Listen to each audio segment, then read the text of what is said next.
नमस्कार दोस्तों, मैं डॉक्टर संदीप एक बार फिर से हाजिर हूँ अपने healing with doctor Sandeep series में। जैसे दोस्तों लोगों की क्वेरी रहती है कि क्या किसी की बीपी की गोली अब तक छूट पाई है या लोग छोड़ पाए हैं, तो उसी क्रम में आज हम लोग मुलाकात करने वाले हैं हमारे अपने ही नोन टू पेशेंट जो कि मिस्टर अवधेश कुमार शुक्ला जी हैं। आज हम लोग इनसे मुखातिब होंगे और बात करेंगे कि कितना रिकॉर्डिंग बीपी ये लेकर अपने पास आए थे और आज बिना दवा के इनकी बीपी कितनी मेंटेन रहती है या नहीं रहती है, और इन्होंने क्या क्या मॉडिफिकेशंस अपनी लाइफ स्टाइल में किए, रोजमर्रा की ज़िंदगी में किए अपने ब्लड प्रेशर, अपने उच्च रक्तचाप को कंट्रोल करने के लिए। तो स्वागत है मिस्टर शुक्ला जी। क्या हालचाल, कैसे हैं सर? एकदम बढ़िया है।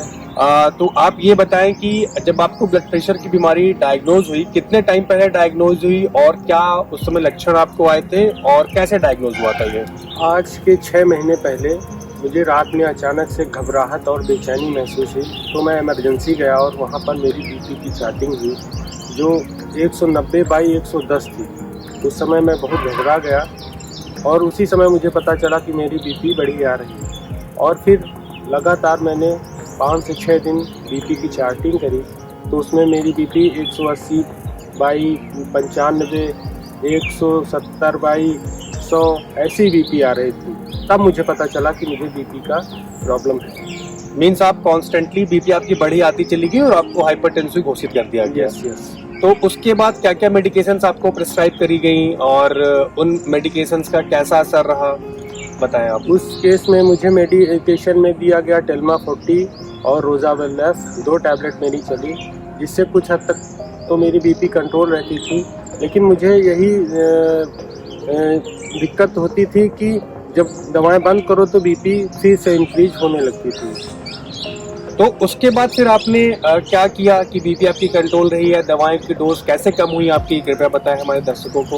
उसके बाद हमने अपनी लाइफ स्टाइल में मॉडिफिकेशन किया, डाइट प्लान करी और लाइफ स्टाइल में सारी चीज़ें ऐड ऑन करी, तब जाके कहीं ना कहीं बीपी में बहुत ही फर्क पड़ गया। लाइफ स्टाइल में क्या क्या आपने चेंजेस किए, कृपया खुलकर बताएं। लाइफ स्टाइल में क्या क्या आपने, डाइट में क्या मॉडिफाई किया, अपनी पर्सनालिटी में क्या मॉडिफिकेशन किया, वेट रिडक्शन आपने कितना किया? लाइफ स्टाइल में हमने डाइट प्लान करी और पूरा जॉगिंग का सिस्टम अपना एकदम फॉलो करा, और तभी से जाके कुछ बीपी का रिडक्शन शुरू हुआ। और अभी तो मुझे कोई दवा नहीं चल रही है। कितने दिन से दवा आपकी छूट गई है? अप्रॉक्सीमेटली 1 से 1.5 महीना हो गए मैं अब कोई भी बीपी की दवा नहीं ले रहा हूँ। और बीपी की रिकॉर्डिंग्स आपकी कितनी रहती है अब? बीपी की रिगार्डिंग 125/82, 122/80, बस इतना ही है। मतलब आपकी बीपी अभी जो है वो नॉर्मल चल रही है? हाँ, बीपी का नॉर्मलाइजेशन है, अब कोई इशू नहीं। ओके। तो और आपने डाइट में जैसे नमक का मात्रा कम करा या आपने अपने एंगर पे कंट्रोल, ये सब भी, क्योंकि पर्सनालिटी भी चेंजेस में काफी रोल प्ले करता है, पर तो उसमें आप क्या बोलना चाहेंगे? पर्सनालिटी तो सर एकदम बहुत इफेक्टिव पॉइंट है। और हमने जैसे कि अपने पर्सनालिटी पे, एंगर पर पूरा कंट्रोल किया कि बहुत सारी चीज़ें जैसे हैं कि लोग इरिटेशन होता था, लेकिन अब जाके कहीं ना कहीं इरिटेशन को एकदम कूल रहने की कोशिश करते हैं।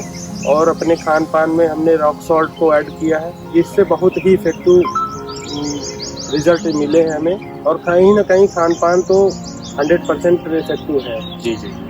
तो दोस्तों, जैसा कि हमने देखा कि मिस्टर अवधेश कुमार शुक्ला जी ने कैसे अपने प्रोग्राम्स और अपने बताए हुए रास्ते पे चल करके बेनिफिटेड हुए और टेल्मा 40 और रोजावेल एफ पर थे। आज इन्हें कोई भी मेडिसिन की आवश्यकता नहीं पड़ती है। लगभग लास्ट 1.5 मंथ से ये ऑफ द मेडिकेशंस हैं और किसी भी प्रकार की दवाइयाँ ब्लड प्रेशर की या लिपिड की इनकी नहीं चल रही हैं। और इन्होंने अपने लाइफ स्टाइल मॉडिफिकेशन करके ये प्रूव कर दिया है कि अगर इंसान में इच्छा शक्ति है तो जितनी भी ये लाइफ स्टाइल डिसऑर्डर्स हैं, ब्लड प्रेशर है, शुगर है, इसको टाइप 2 डायबिटीज़ है, इनको हम लोग बिल्कुल बिना दवा के माध्यम से कंट्रोल करके रख सकते हैं। तो दोस्तों, जैसे आप लोग भी अगर ये सारे प्लान्स फॉलो करोगे जो कि हमारे वीडियोस में सब दिए गए हुए हैं, तो आप भी फ्यूचर में अपनी दवाओं की डोज कम कर पाने में सफल हो सकते हैं। आपको हो सकता है कि दवाओं से निजात भी मिल जाए। और अगर आप ये प्रोग्राम फॉलो करते हैं तो डेफिनेटली आप बेनिफिटेड होने वाले हैं, इसमें कोई दो राय नहीं है। लेकिन दोस्तों, दवा बंद करने से पहले, किसी प्रकार की दवा बंद करने से पहले अपने फिजिशियन से ये राय जरूर लें कि उस पॉइंट ऑफ टाइम पर क्या वो दवा रोकनी सही है या नहीं। अपनी सलाह से या अपने इंसाइट से या अपनी इच्छा से कृपया बिल्कुल भी ऐसा ना करें, आपकी हेल्थ के लिए रिस्की हो सकता है। तो अपने फिजिशियन से इस मामले में बात करें आप, अगर उसको लगता है तो he will stop the medication. Shukla ji, आपकी मेडिकेशन किसने बंद करी, क्यों बोला कि अब दवा नहीं खाने की आवश्यकता है? जब आज के 3 महीने पहले सर आपके टच में जब आया तो अपनी लाइफ स्टाइल मॉडिफिकेशन करते हुए हमने लमसम 1 महीने तक तो मैंने कुछ नहीं, आपके गाइडलाइन के अनुसार मैंने 1 महीने तक तो सारी चीज़ें फॉलो करी और उसके बाद आपके ही एडवाइस पर मैंने वो दवाएं बंद भी करी हैं। क्योंकि अभी 3-4 महीने पहले बहुत जब बेचैनी हो रही थी तो हमें रात में नींद भी नहीं आती थी टाइम से, लेकिन जब लाइफ स्टाइल अपनी सेट हुई तो उसके बाद हमें अब नींद में कोई दिक्कत नहीं है, कोई डिसऑर्डर में कोई प्रॉब्लम नहीं है, सारी चीज़ें सब फाइनलाइज हो गए हैं और आपके ही गाइड के अनुसार मैंने दवाएं बंद करी। तो दोस्तों, जैसा कि मैंने बताया कि विदाउट एनी फिजिशियन आप बिल्कुल भी ऐसा रिस्क नहीं लेंगे। ये पेशेंट हमारे सुपरविजन में है, इनकी डेली बीपी चेक होती है, डेली टच में रहते हैं एंड लास्ट 1.5 ईयर से कांस्टेंट बीपी 120-130 की रेंज में मेंटेन कर रहे हैं। ठीक है दोस्तों, तो आप लोग कृपया ये स्टंट अपने घर पे या अपनी इच्छा से ना करें, इसके लिए एक फिजिशियन या एक ट्रेंड मेडिकल प्रोफेशनल की आवश्यकता मस्ट है।